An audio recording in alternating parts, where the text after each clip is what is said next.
Do you ever wonder which one of the 29 weapons in Apex that you should be running? Well, look no further, as today we will go through all the guns in Apex and rank them into separate tiers so you know what to pick and what to play.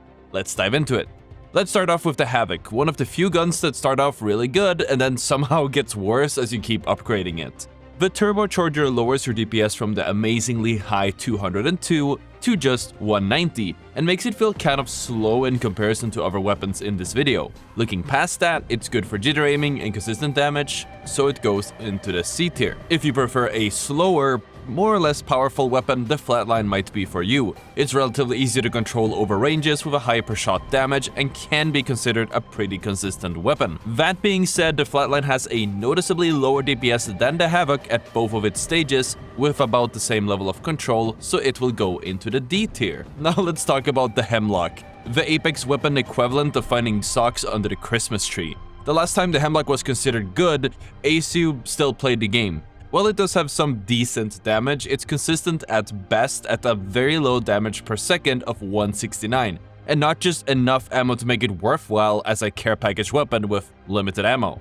There's a reason every single player skips a care package whenever there's a Hemlock in it. Another assault rifle that does very consistent but not shredding amounts of damage is the R301. To be fair, it doesn't have the highest damage per second, clocking in at a measly 176 raw DPS, but controlling this thing, especially with a good barrel stabilizer, is easy as pie, which bumps up its effective DPS to one of the highest in the game. It's a worthy mention, but does get out-traded with the weapons we'll cover later in the video. I'll put the R301 in the C tier. But let's close out the assault rifles with a big one, a weapon that's painted as this amazing face melter ever since it was released, but honestly, once you pop the hood open, it's not that big of a deal. The Nemesis has a DPS between 180 to 196, depending on how charged up your burst is, which is respectable and definitely higher than the other guns in its class, but it's like that high-maintenance friend who always needs your attention, constantly demanding you keep it charged and feeling awkward in most situations. I will give it some points for its viability over ranges thanks to its very fast energy bullets without much drop-off,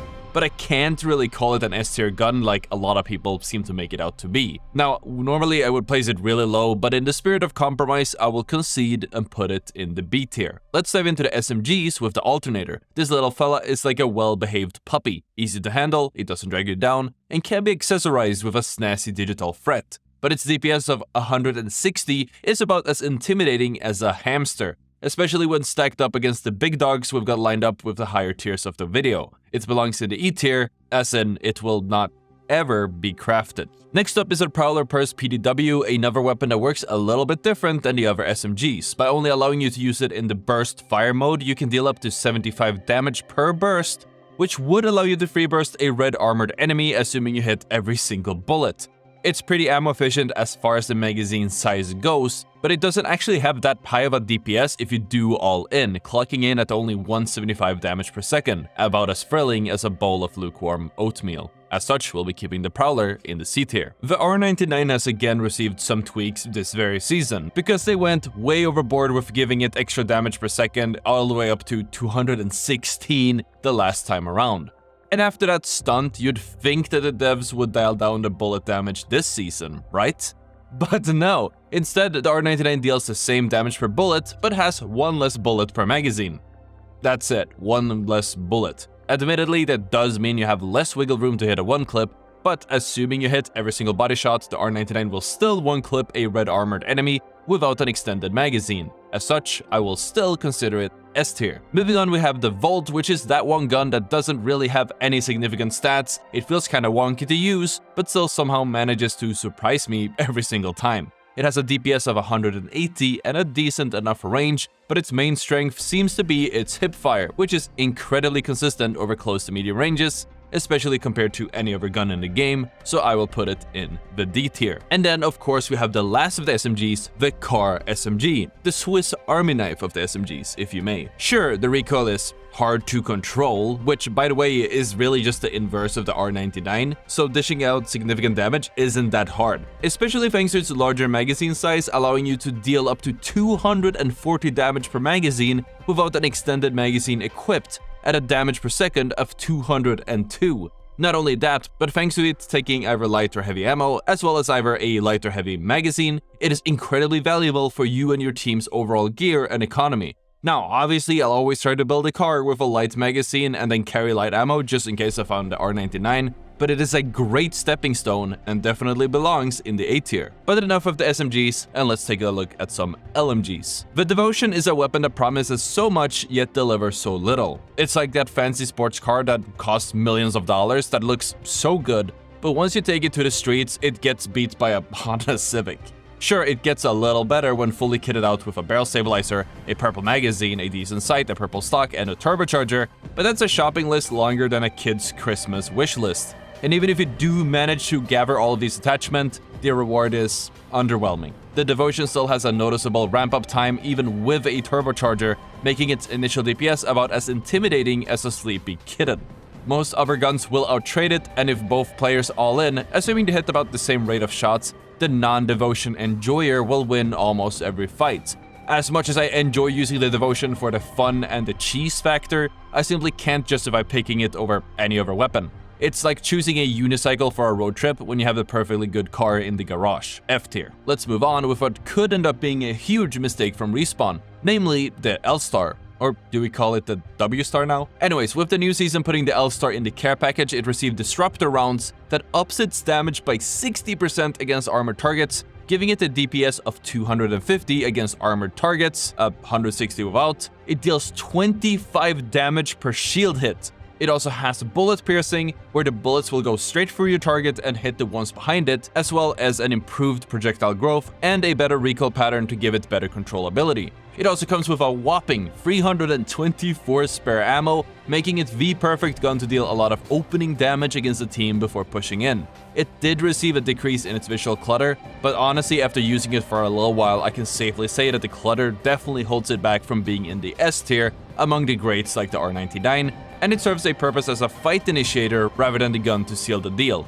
As such, I'll place it comfortably at the top of the A tier. The Spitfire is a hefty and sluggish beast of an LMG. It's like carrying a refrigerator into battle, slowing you down and making aiming feel like a gym workout.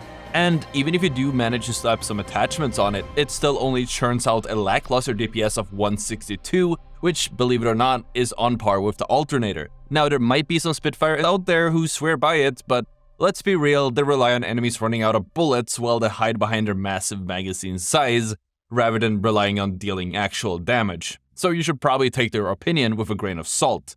The Spitfire also goes in the F tier. Another disappointment of a gun will have to be the Rampage, which is also the last LMG on the list. Using this gun feels like a chore with a sluggish fire rates that makes you question whether your bullets are even registering in the first place. And even if you do hit every bullet, it still only outputs 26 damage per shot at a lowly 130 damage per second. Really nothing to write home about. And I'm sure you're going to say, oh, but Ottr, you can charge it up, it'll do so much damage. But my good sir, a charged up Rampage only does 169 damage per second. And that requires a Thermite and the extra inventory space to carry that Thermite to then, for a very limited time mind you, do the exact same amount of damage that an Alternator already can without any extra stuff. Not only that, but because it's an LMG, it also slows your movement speed, it has a slow reload, and it's just really tedious to use. I just can't put the Rampage over the F tier, and honestly, that might even be too generous. And some people might argue that the Rampage can be used as a Marksman weapon, but let's take a look at some weapons that do it way better, starting off with the G7 Scout. The G7 has to be one of, if not the best option for Marksman rifles. This baby delivers a hefty punch with a sweet 128 DPS in a generous 20-round magazine, giving you the power to rain damage across all ranges. The double tap aids with longer range sniping as well once you get used to it, allowing you to put down consistent damage on teams that are much farther away, and it will even let you hit 2 shots in the time that you would have to only hit 1 if you're trading against other snipers. And no matter whether you have a double tap or not, it will win in most cases, assuming you can keep your aim steady on your target as you tap away. The Scout belongs in the B tier. And as far as Marksman rifles go, we have a new contender. The Triple Take received some significant buffs this season, and they might even be enough to make it a clear contender for close to mid ranges. Its projectile size was increased, the hipfire spread was improved, The bullet pattern when fully choked has been tightened, and it now only takes 1 bullet per shot instead of 3 to make it a lot less harsh on the team economy. This makes the weapon a lot more useful in the early to mid game and could potentially be kept into the late game as well, though I would still probably trade it for some other weapon once everyone in the lobby starts getting kitted up and getting better armors. We'll definitely move the triple take from the F tier into the C tier. Let's move on with the 3030 repeater, which did make a return to the ground loot this season. The 3030 is a solid gun with decent overall damage, but it does fall short in controllability due to the heavy bullet's trajectory. It also doesn't have a super high damage per second as far as marksman or I guess sniper rifles go. That being said, it certainly packs a punch over range if you got nothing else, and you could definitely get more poke in thanks to it now getting a larger projectile size when charged up, but it shouldn't really be relied to that heavily in the later game. C tier. The bow kick is another very interesting marksman weapon. It comes with 60 backup arrows, making it pretty worthwhile to pick up from the care package. Similar to the Sentinel, it rewards your sharpshooting skills with its Deadeye's tempo feature, which speeds up your rate of fire as you rattle off shots in the right rhythm. Its DPS ranges from 105 to 129 or 75 to 107 if you're rocking shatter caps. It is the second highest damage per second of a long-range weapon, and 60 arrows is enough to last a whole game while saving you inventory space for other valuable things. And of course, it will be the most useful in the middle to slightly longer ranges. So if you're rocking a sniper or marksman rifle and you're heading into the late game, consider giving the bow kick a shot. It's the arrow slinger that you never know you needed. A tier. So let's move on with the actual snipers. And when it comes to sniping, consistency is key, and that's where the charge rifle shines. Considered one of, if not the best sniper on the ground, it offers a unique advantage. It's the only hit scan weapon in the game. There's no bullet trajectory, there's no bullet travel time. Just point, shoot, and watch the damage roll in, baby. It's perfect for catching unsuspecting enemies out in the open. It's worth keeping in mind that it falls short when trading blows with teams wielding other weapons on the list because they're just better at trading. And also remember that it chomps through 2 sniper ammo per shot, so you better bring a hold stash to keep it firing. And of course, this season you can only do 3 shots per magazine instead of the previous 4, which does feel pretty bad if things are chaotic and you need to output a lot of damage at the same time.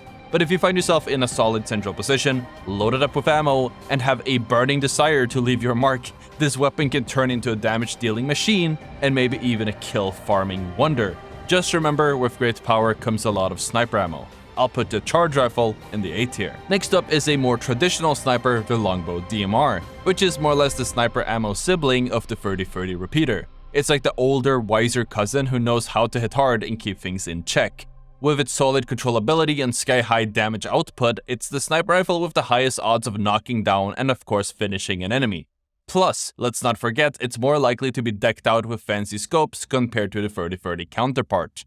So, if you're looking to dish out punishment from a distance, the longbow is your go-to wingman. I'll put it in the C tier. Now, let's talk about the Sentinel, the sniper rifle that I secretly root for but have to admit is a little bit of a personal preference. When comparing it to the longbow, it is like choosing between 2 flavors of ice cream. Both delicious, but it boils down to kills or damage. The Sentinel is a thrifty option, saving ammo while packing a punch, offering stronger trades and even the potential for surprising enemies with a mini Kraber experience, thanks to shield cells allowing you to charge it up and deal incredible fight-changing damage, sometimes even allowing you to get a headshot one-shot kill. On the other hand, the longbow is more focused on securing those satisfying kills, which, let's be honest, is what sniping is all about. So whether you lean towards the practicality of the Sentinel or the glory of the longbow, the choice will be yours to make. And just like the longbow, I'll place the Sentinel in the C tier. Now, we've talked about the mini Kraber, but let's talk about the actual Kraber itself. While the chances of a one-shot kill have been reduced in previous patches, especially against foes sporting good armor and helmets in the late game, its potential to instantly deal 140 to over 200 damage is enough to make an unforgettable entrance into a fight with a massive health advantage. There's also a psychological effect at play, because when a team gets smacked around by a Kraber, they will scramble to reset and hide as quickly as possible. Sure, it has limited ammo and it is a tricky beast to handle, but the sheer power to potentially send someone straight to the lobby with the press of a button is simply too tempting to resist. The Kraber is a weapon that demands respect and spreads fear on the battlefield. S tier. The Kraber could also be used as a shotgun, I guess, but let's take a look at some actual shotguns instead, starting off with the EVA 8. a shotgun that sparks a bit of a personal preference. Now, don't get me wrong, but I can't help but feel that the EVA 8 falls a bit short compared to the other heavyweight punchers like the Mastiff or the Peacekeeper when it comes to actual shotgun duels.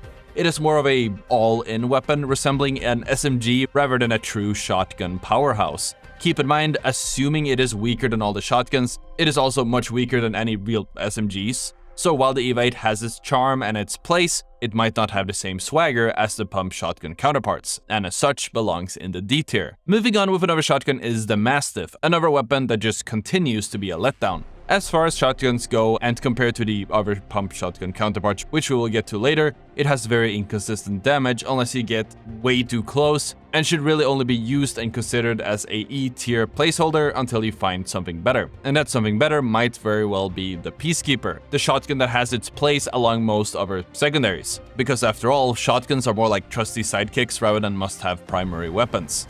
But if you are on the hunt for a shotgun, the Peacekeeper is the one to aim for. It delivers consistently solid damage, especially when paired up with the choke for slightly longer to mid ranges, which can be enough damage to open up a fight or turn it on its heels. I'll put the Peacekeeper in the C tier. But let's take a moment to appreciate the Mozambique, the little gun that could. With a purple bolt, it dishes up to 134 DPS even before you throw in a hammer point. And boy, when you do, it is a force to be reckoned with. Picture this. You break an enemy's armor with a quick burst, then unleash 2 taps of flesh damage with lightning speed, knocking them out. Plus, since the Mozambique is technically a pistol, you move almost as nimbly as having your hands out, making you a very difficult target to hit. And let's not forget the psychological impact of getting killed by Mozambique. It's a blow to the ego like no other. However, despite all of the hidden charms, when push comes to shove, I'd still choose any other gun other than the Mozambique because it really only works in that one dream scenario. So let's keep it in the E tier. Now, speaking of pistols, let's take a look at the pistols in the game and where they place on this way too long of a tier list. I've been working on this for quite a while, so I would appreciate if you hit the like and maybe even subscribe if you enjoyed the video so far to make sure you stay up to date on the daily bangers. And let's just continue with it with the first pistol. The first pistol, if you don't count the Mozambique, being the RE45. Now, the RE45 has left the care package and entered ground loot, and has seen a huge change to its identity to go with it. There are no more disruptors for this baby, it's all about hammer points now. With a 182 damage per second against armored targets, and 208 once the enemies are flesh.